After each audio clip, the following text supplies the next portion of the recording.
Bueno, buenas tardes. Un poco voy a contar cómo fui organizando mi collage. Mi collage está organizado en una línea de tiempo, ¿sí? A pesar de que están mezcladas, tienen cierta coherencia entre, por ejemplo, la niñez en la Edad Media, en la Edad Moderna, en la actualidad, en cuanto a en la adolescencia, las tribus urbanas, un poco el cambio del rol familiar, la constitución familiar, la escuela, en cuanto a los diálogos también un poco, y también en lo que es adultos mayores o mayores, en lo que es la posmodernidad, ¿no? Eh, bueno, un poco hablar de esto, que vamos a hacer un recorrido histórico, que el término infancia no es igual a lo que conocemos, y no es igual claramente.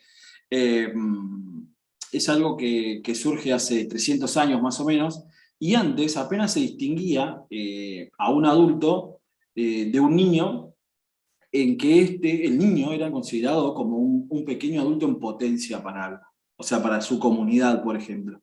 En la Edad Media el individuo no disponía de su cuerpo ni nada singular, sino que era todo mediante lo colectivo, era cuanto a su familia y a cuanto a la comunidad. En lo que esto puede aportar, servía, en lo que no, no. Y eran pertenencia de los padres. El aprendizaje era en potencia en juegos, en pequeñas reglas, en cosas que servían para en un futuro determinar reglas de la comunidad o de la familia donde pertenecía, ¿sí? Y la mujer era aprender el rol de la mujer en cuanto a la casa.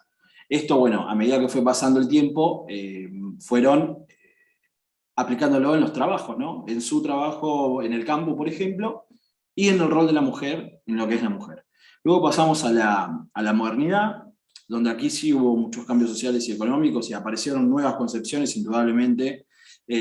Aparece el valor de la voluntad, de preservar la vida del niño, ya no era pertenencia total del padre, y esto hace que gane autonomía, ¿no?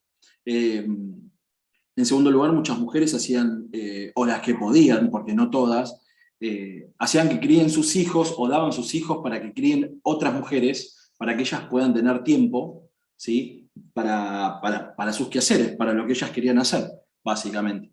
Y en tercer lugar, aquí se empezó a aceptar el término de escuela, ¿no? En cuanto a la nueva estructura de educación,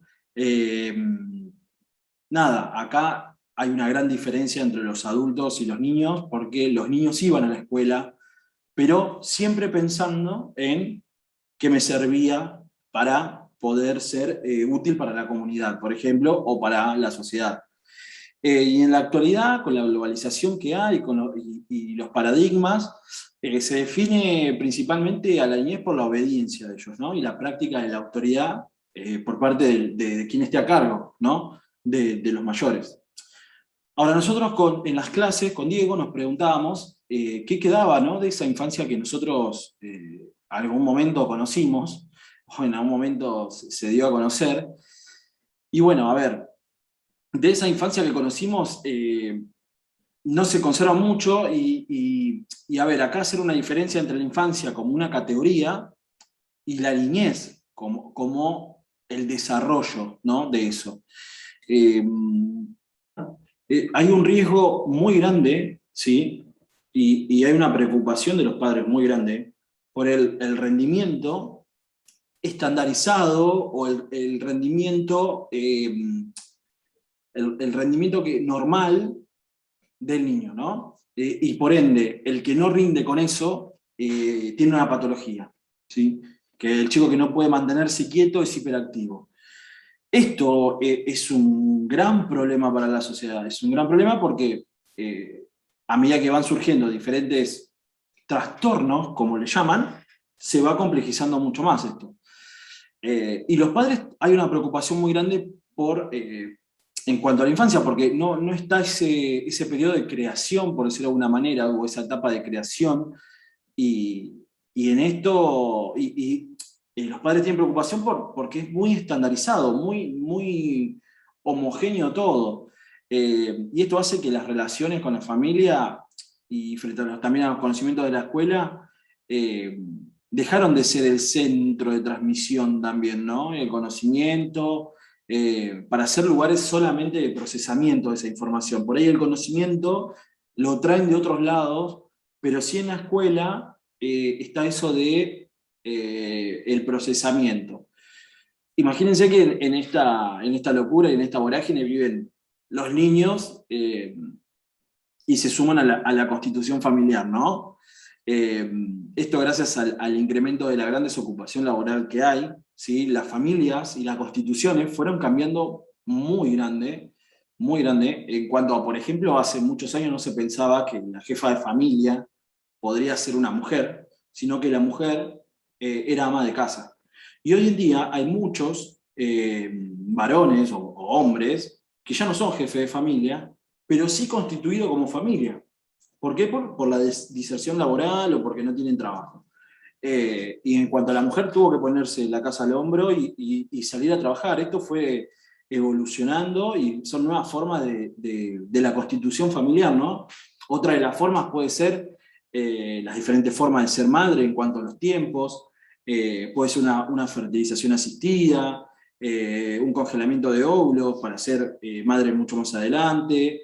La adopción fue un cambio muy grande también en la constitución familiar en cuanto a la adopción solo o sola y la adopción en personas o uniones de personas del mismo sexo.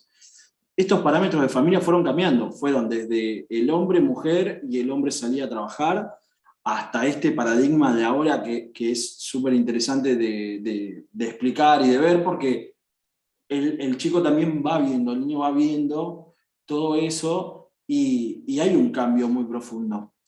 Eh, Esto establece una nueva forma de internalización, ¿sí? En cuanto a los modos que se van constituyendo los procesos de pensamiento del niño. Está la cantidad de información que los niños están obligados a incorporar, que queda muy poco tiempo para procesarla. Y con esto disminuye la posibilidad de decisión y de posibilidad metabólica. Hay poca posibilidad de creación también, ¿no? Y lo principal pasa por lo inmediato. ¿Y por qué? Y porque nadie sabe cuáles son los conocimientos que van a sobrevivir de, no sé, de acá a 2 años, o a 5 o a 10 años. Entonces, es lo inmediato, es lo de ahora. Es lo de ya, urgente. Pasando por otro lado, la niñez y la adolescencia, sabemos que son estadios difíciles en los cuales creemos que todos los definimos con las mismas palabras, ¿no? Todos sabemos qué es casa, o todos sabemos qué es tal palabra o tal definición. Pero no siempre es así, porque de alguna manera puede significar algo para alguien y otra cosa para otro. Esto es de no suponer todo, el paradigma de no suponer, ya que no todos tenemos las mismas posibilidades ya sean niños o adolescentes, no tenemos las mismas posibilidades de saber el mismo término. Por ahí alguien de otro lugar tiene otro término y yo tengo otra definición para la misma palabra y es muy relativo, ¿no? Esto de que también la institucionalización no garantiza tampoco esos términos, ¿no? No garantiza que todo sea homogéneo. Ya que los contextos son diferentes, hay uno de los textos que dice que algunos de los chicos quedan en banda, quedan a la deriva, ya sea dentro de la escolarización o no, ya que ese término de la deriva o en banda, como se le decía en el texto, era esa gente que no estaba institucionalizada, que no estaba escolarizada y que no trabajaba, que estaba por fuera de la normalidad, digamos, ¿no? Hoy en día sabemos que eso ya no es así porque puede llegar a no contener esto de estar institucionalizado, o podés estar afuera de algo estando en la escuela o en un ámbito laboral. Eh, esto puede pasar, esto puede suceder. Y volviendo un poco a esto de la infancia en la modernidad, hay una estrecha o sí, hay una estrecha relación entre el mercado y esto de la infancia, ¿no? Estamos tan globalizados que el mercado está entrando adentro de los patios, por ejemplo, o está dentro en el texto decía, adentro del living, del comedor de tu casa, que es el procesamiento de información es tan poco porque hay muchos productos de consumo, ya sea a través de los medios de comunicación o las tecnologías que van saliendo nuevas, eh, es tal que hace que empeore las relaciones entre ellos, porque si no tenés o no pertenecés, no sos, o ya sea con los mismos adultos. En los diferentes procesos de socialización o la forma de identificarnos, ¿no? Ya pasa como a mucho más. Eso es terrible. Bueno, vamos a hablar de los adolescentes y de la exclusión que significa este estadio, ¿no? Está por fuera del orden social. Según Dushasky, lo podemos pensar también a través de una relación que hay entre estar fuera de un orden social, ¿no? Y lo que lleva lleva a cabo estarlo, ¿no? Por ejemplo, en el texto hace referencia, o hay una parte, que hace referencia a una escuela, ¿no? De Córdoba, en donde los alumnos venían con armas. Esto pensado a nivel escolarización es una locura, no podrían ni entrar. Bueno, el director, creo que era el director lo que nombra, arma un mueble para que dejen las armas ahí, ¿no? Los chicos, y puedan entrar al colegio. ¿Esto qué hace pensar? Que el problema son los chicos que vienen a la escuela armados o que a través de su vida normal, digamos, cotidiana, andan siempre armados. O sea que no es algo personal de la escuela, es algo habitué de ellos. Entonces, ¿qué era preferible en este caso? Y me hace repensar a mí. Más allá que por ahí es inconcebible para la sociedad que entres a la escuela con un arma. Y hoy en día tenés diferentes mecanismos o protocolos para poner en acción si eso sucediera. Pero ¿qué era preferible? ¿Que los alumnos no estén en las aulas o hacerlo haciendo esto que hizo el director? Hacer un mueble y colocar las armas ahí, ¿no? Esto también lo llevo a relación a que ellos se sentían contenidos con eso, se sentían parte de, ¿no? Con esas armas. Llevado al extremo, ¿no? Porque son armas, no dejan de ser peligrosas. Pero digo, el adolescente, y ya el adulto también diría, se van agrupando, van formando diferentes tribus, como la nombran en los textos, que luego son llamadas tribus urbanas, en las cuales se sienten identificados, ¿no? Y pueden pertenecer. Carpintero, por ejemplo, en uno de los textos hace referencia a dos términos.